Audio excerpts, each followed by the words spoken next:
Hi everybody, today is going to be the first installment of cooking a traditional holiday meal. It doesn't have to be just Thanksgiving, it doesn't have to be just Christmas, or I've been on the go all morning. Um, uh, New Year's Day, anything. A lot of people have lost their family this year, over the last year and a half, 2 years, whatever. And they find themselves kind of looking like, how do I cook something? I can't just reach out to mom or grandma and find her wonderful recipes. Guys, I have in front of me my family cookbooks. I don't have number one. Number one is what I called my burnt cookbook because I had lived in a haunted house. And I honestly didn't think I turned on the wrong burner, but we'll leave it at that. And I burned my cookbook. And, well, I no longer have that cookbook. I didn't burn it so bad that I couldn't use it, but I burned it. And the cookbook that I have, which is the second edition and then the third edition, the first edition is gone. I can't do anything about it. And the first edition had, oh my God, lots of better recipes and other stuff in it that the second edition and third edition don't have. I'm going to start sharing with you some of the old time recipes out of here. Some of my favorite recipes. And I have before, like Mrs. Jackson's sugar cookies. And a couple of the recipes, the catch to making them taste like our grandmas used to make, it has a lot to do with one ingredient that we're using different than what our moms and grandmas did, and that is using the canned evaporated milk in place of a jug of regular milk. Trust me, it makes a huge difference on how they turn out. But we're here to discuss how to make an easy, stress-free, just traditional Thanksgiving dinner, guys. I'm not talking about all the elaborate meal. Guys, if you have family coming to dinner, have them make the extra things. All you need to worry about is the traditional things. Today's video is all about what to have ready, how to prepare to make it stress-free, and I gotta keep taking a drink because my throat is parched. The first thing you want to do is sit down and decide, what are you going to have? Well, obviously, whether you have turkey or ham, whichever it is you're having for Thanksgiving, or maybe you're going to have something non-traditional, depending on your own taste. Well, I'm just going to make a turkey. I'm spelling it wrong. So I have the turkey. We're obviously going to make homemade mashed potatoes. Now, guys, I am not going to go with a recipe on some of these things. There just is really no recipe on how to make them. It is you cook how many you feel you need. I would say 2 potatoes per person, depending on how big, like 2-3 potatoes per person, depending on how big, or, it just depends on you. I'll show you how many I'm going to make, and you'll see how many it makes, and you can kind of adjust what you make for yourself. We're also going to make homemade stuffing. We're going to have the stuff in the can. My gosh, I can't think. Well, we're going to make gravy from scratch, from the drippings, and I cannot spell today. And it's going to be homemade. You really shouldn't have a problem with lumps. I'll show you how to get your lumps out of your gravy. We're going to have cranberry sauce. Sorry, I'm not making cranberry sauce because, guys, unless you want to go through that whole long process of making cranberry sauce, is it really worth it? Is it worth your time? Now, if you have a family member that makes fabulous cranberry sauce, maybe that's something you want to have your family member bring. We're going to have cranberry sauce. We're going to have the stuffing. I'm also going to direct you on how to make oyster stuffing because I guess it's a thing out here. I personally don't like it, but I will tell you how to make it, but I'm not going to make it. We're also going to have, gosh, I can't, my head's not working. I picked up everything, made sure I had everything. We're also going to have, sorry about that. I had a phone call. Anyways, while I was talking, I kept on writing. Like I was saying, you want to make sure that you have all of your ingredients written down. Make a list. Make sure that you go and get your ingredients well ahead of time, because the last thing you want is to be sitting down the day you're going to cook and you're having to run to the store and get something. So I already have my turkey. It's thawing in the refrigerator. It's been thawing for another like a day and a half now.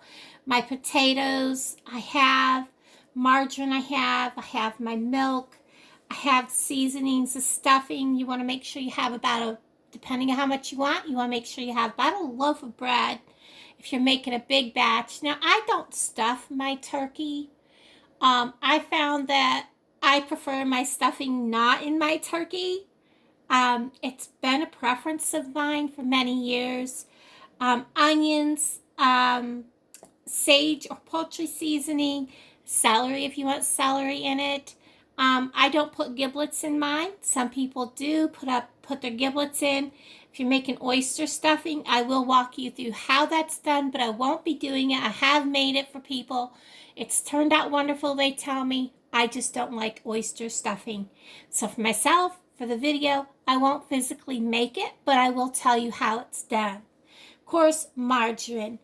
For the gravy, you're just going to need the drippings from the turkey, flour, and a jar to shake it that has a tight-fitting lid. You use something plastic, that lid's going to pop off, and you're going to have a mess all over the place. And of course, I didn't write down, but you may want milk or water. You can use either or a mixture. I use a mixture of milk and water when I make my gravy. Oops, that should have been up here with my gravy, but that's okay. The squash, I add a little bit of brown sugar to my squash after it's cooked, and I've let all the excess water drain out, and a little bit of margarine. That kind of gives it a little bit of sweetness, but I don't add a whole lot. It also helps picky kids will eat it that way. I don't add a lot, so you're not adding a huge amount of sugar to your food. Apple pie, you're going to need apples and the spices and the flour and the shortening and the rolling pin. When I put the videos up about the pies, all of that will be in the description box and on the screen. I've made the apple pie before, and I believe I've made the pumpkin pie before, because the apple pie is a recipe using my mom's flaky pie crust. I love her pie crust. It is just amazing. I love it. And I made the pumpkin pie, or the apple pie. So we'll be doing that. I'm actually probably going to make half with a crust one way and half of a crumble crust. You can do that. I'm also going to make Harvard beets. I have my mom's Harvard beet recipe. Now, there's some people that make it one way, some people that make another. She uses vinegar and cornstarch. Some people water down their vinegar. My mother never did. I prefer my mother's vinegar or Harvard beets. They are amazing. Now, I'm not making a full 2 cans. We're going to half this. We're going to make a small batch of Harvard beets. Also, I am going to make just a small batch of deviled eggs.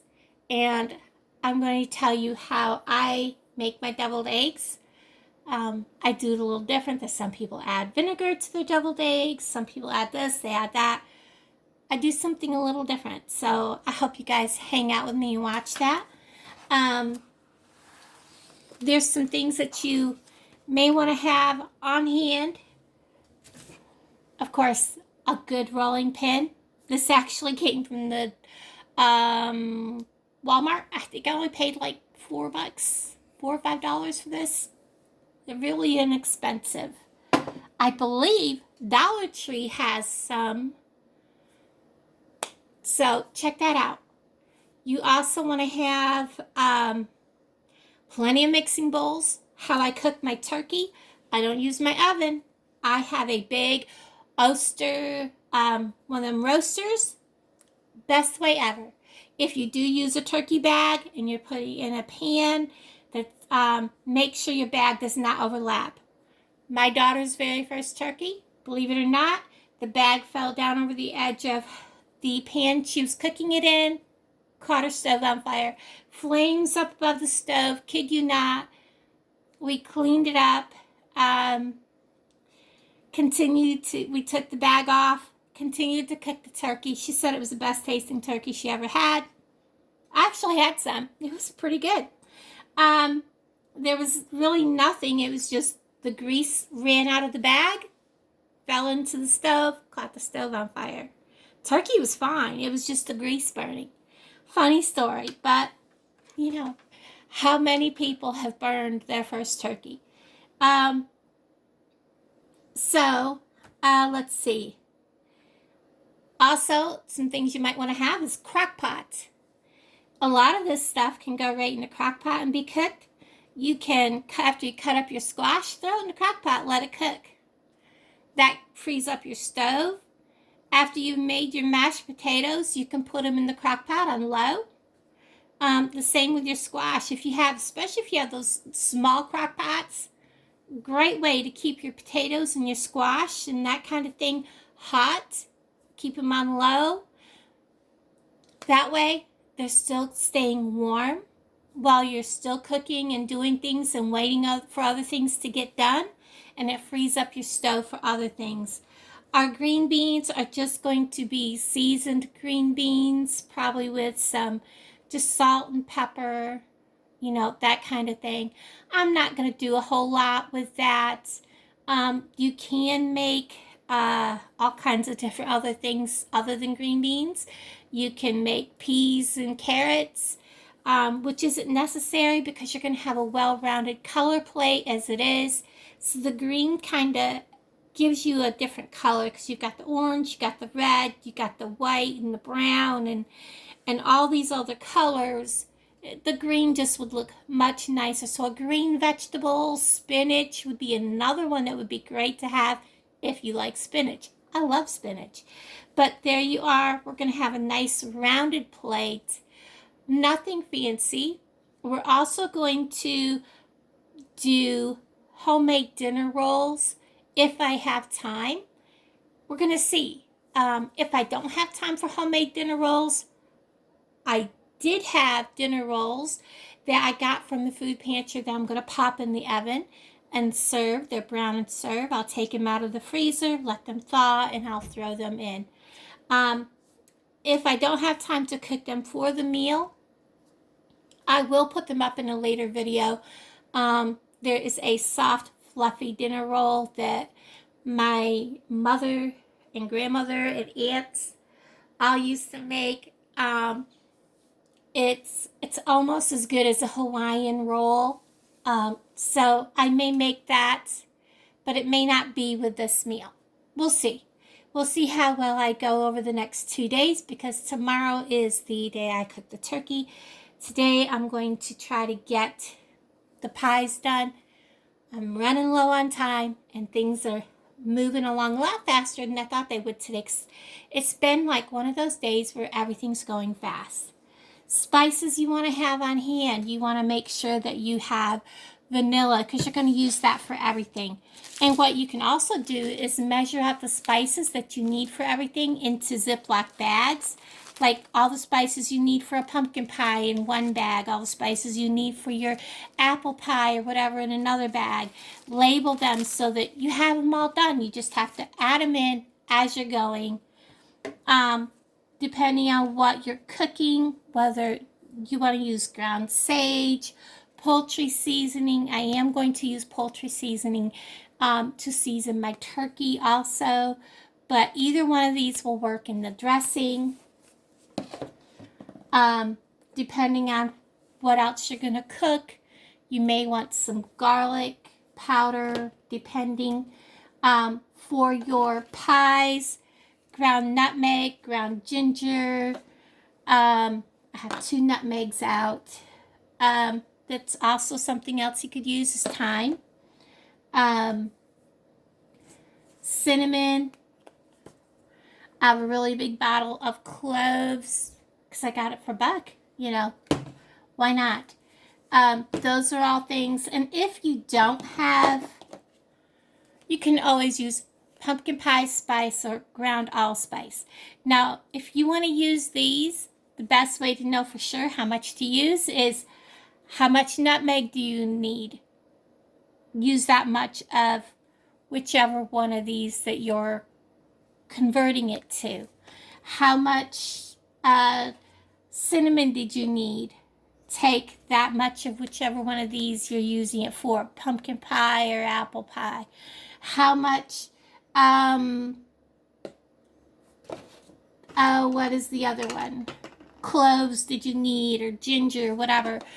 That's how much I always decided which one of these to use. That way, my tastes are more closer to accurate. So there's a clue as to what to do. So say it says I need a 1/2 teaspoon of nutmeg and a 1/2 teaspoon of cinnamon and a 1/4 teaspoon of cloves. I would use a 1 1/2 or 1 1/4 of one of these. Whichever pie I was putting it like, it would be probably the apple pie. But you know what I'm saying? So you want to make sure you have all that. The garlic, the Mrs. Dash, salt and pepper I didn't bring out. But those are all things I would use in my turkey.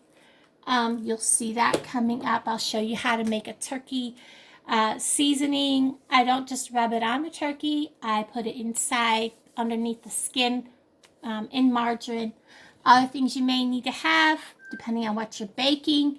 Baking soda, baking powder. Make sure you know which is which and which one your recipe is calling for, so you don't get them mistaken. Also, Harvard beets, you need cornstarch. There's a cookie I make. It's a cookie that my great grandmother and great aunt used to make. That is that they always served for the church ladies. They were Catholic, and it was a 3-ingredient cookie. I loved it. I actually found their cookie recipe, and it actually takes like a huge amount of cornstarch to make that cookie. So I always have a big can of cornstarch. So cornstarch for the Harvard beets. Anything else you could think of, have it all out and handy before you start. So guys, make sure you have bowls, clean workspaces, have your sink empty, ready to roll, all kinds of things ready, your oven clean and ready, pie pans ready, because once you start, you don't want to have to stop for anything. Guys, thank you for joining me. The next video will be of making pies. Love y'all. I'll talk to all of you guys down in the comments below. Bye, guys.